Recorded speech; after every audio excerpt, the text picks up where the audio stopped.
فیصل یوسف بردفکی انا کسی که د جوینا لگل سروکی اریما کورسان نیچیوان برزانی داجی آماده بو الاستودیو میوانی منه که فیصل بخیر هاتی؟ نه بخیر بس من لدیمانم تماشا کرن خوش بو وکه خوش در باس بو بله جوینا او سروک نیچیوان و بهتر بحثا چکر و چه خواست ویج و چه خواست جوین وقت کرم کر يعني جوینک خوشه يعني وقتی جنابی سروک نیچیروان را تیروناندن بيجومان يعني رولا سروك نيشيروان وك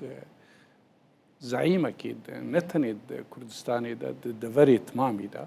رولا كوي هيا بيواندية وينا بهر كثير هنا بيواندية بدستلاتا شاميرة جي هنا هر وقتي بيشتقرتنا برسا كردي وملتي سوري كريا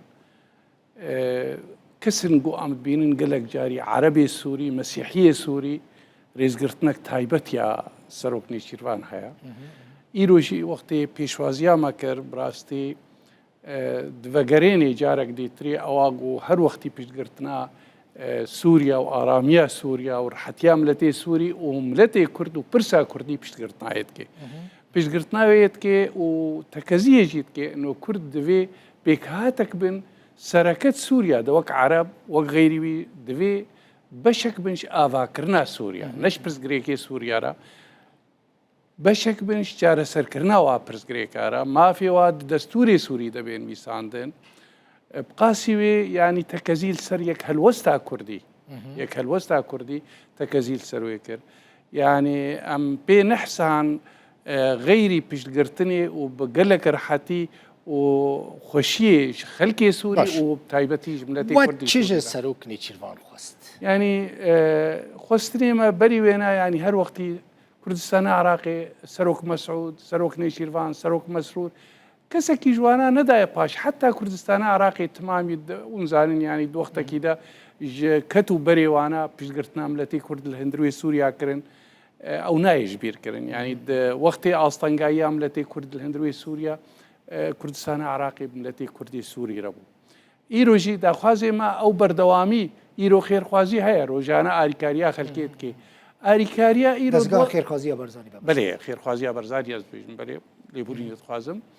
ایرو جی یعنی وقتی عم تخازن يعني او غريزي سوري بيشتي قبناغا يعني اسد حتى ايرو هي قلك انا جبروا له جملتي كرد هر بيوستي بي هيغو بيشغرتي بي ايغو بيشغرتي ماش كم ده ايغو درجه ايغو سينور فكرن ايغو ريدانما افدر جهيبين فرهيه بو امتير درت كتن اوروبا درت كتن امريكا جهيدي تري نخوشيت ما ايرو جي ما خست بردواميا و اريكاري جو كاربي اريكاربي اواغو ايرو امرول كيد ليزن وكن جوانان اجتماعي كردي وبارجي يك هلوستك بيكون فرنسي ده جو ام كاربن او برسا كردي بين في ساندن دستور ده دستوري سوري او يجي تكازيل سروي كرجو دوي بيونديه وتيكليه وبدستلاتا شاميره بحكومتها شاميره خوشبن ولو هي فياغو او دستلاجي اريكار ببراغو ملتي كرد حقيقه ببيني الدستور باش بريك وببيني لقال فرمانداري هسدي جنرال مظلوم عبد الجي جيفيابو قد بحثا وياكي هاتكرن يعني يعني او ويد دما بيش او يعني هر وقتي يعني او رونشتنك يا باليوزي امريكا توماس باراك يعني رونشتون ونزان يعني امريكا رولا كويت دفري ده او ايروجي او توماس باراك بويا بربرسي دوسيا سوري وعراقي خست يعني ببيني مظلوم عبدي و سروك نيشيروان بارزاني وك سروك كي يعني رولا كوي هيات اراميه دندروي سوريا دو دندروي عراقي دجي بهفدوره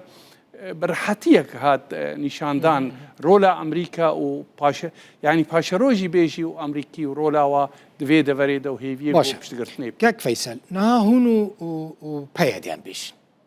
يعني هونو ام بهما بيجن بايدي هونو الاليه كي بايدي الاليه كي دما بيش تا نخشريك پیشروجی لپیشیا و هیا که هنی چاو بهفرا کار بکن و دمه که دگوت 50-50 هم دخوازن و بسا بهیست اون بیجن هم دخوازن ریوبری سدی پینجی بل گل پیاده انجی عالی دن اون هین سروی نرینه اصرار دکن استخوازم بيجم نخشريا هري جرينجي او سركا بارد نيساني دا كونفرانسي 26 نيساني يا ما نتشو سري او نرينا شو سري او نتشو سري ما سبنير او از كاك دلبخين شو سري كونفرانس هات الدار خستن مسلك ديرو كيبو جارايا كمينا يكش آلية سروك مسعود تي كلمة ويتخوين كونفرانس دا راست دكتور حميد دربندي دكتور حميد دربندي جارايا كمينا هيزن دي كردستاني حاضر استخوازم في بيجم وازيك شوية وشرفاء ما ذكرنا يكون فرنسي بوم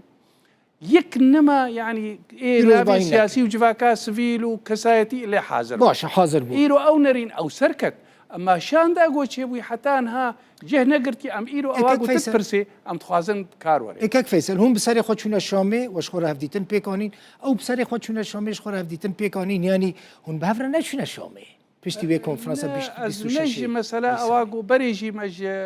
كاك مظلوم ردقو حتى شوني ويشامي أمولو دبينن دبي دوسيا سياسي البيشوي أري راسته يعني باشا هون دچنا شامي هون دوسيا سياسي هون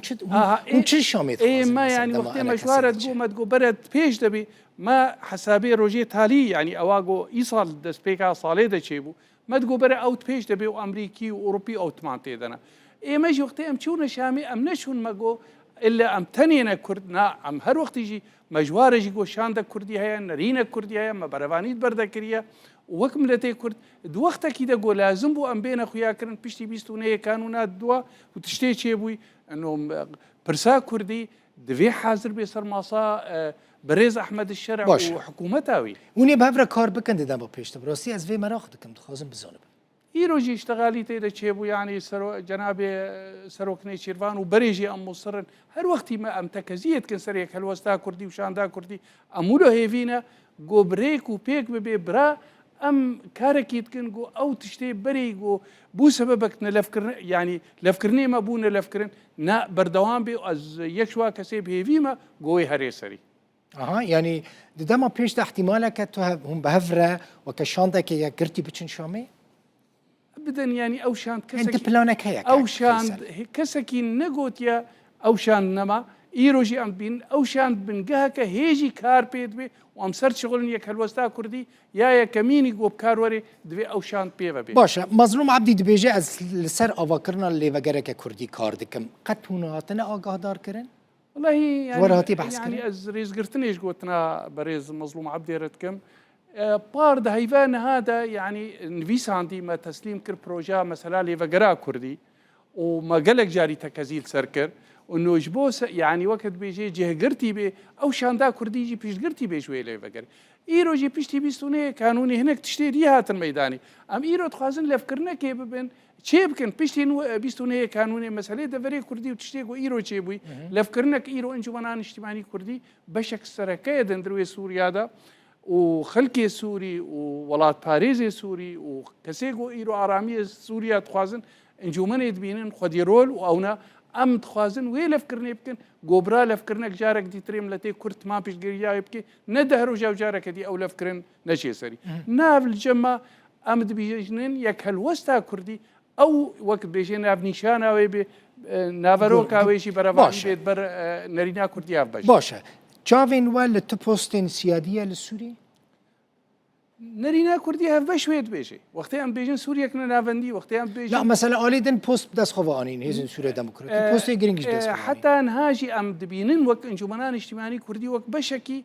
يعني هر وقتي بربيدا روخان نارجي ما اسدنا في اوبوزيسيون دا ايروجي ام تقناغك دمكيدنا يعني مج بريز احمد الشرع رجو مج اسعد شيباني رجو هناك كسي وايدي تري باش قمديتن ام دبينن بري هرتشتي برسا كردير في شارع سرب بري يعني بوستا دفي دستور دبي دانين قوتن ام امادنا اون تفلي وي كوميتا قو دستور ديني ام امادنا قو تشاوا برنجي قو ببنا شريك دندروي سوريا بيقو معنا ام ببنا شريك دندروي سوريا وقوتي خستن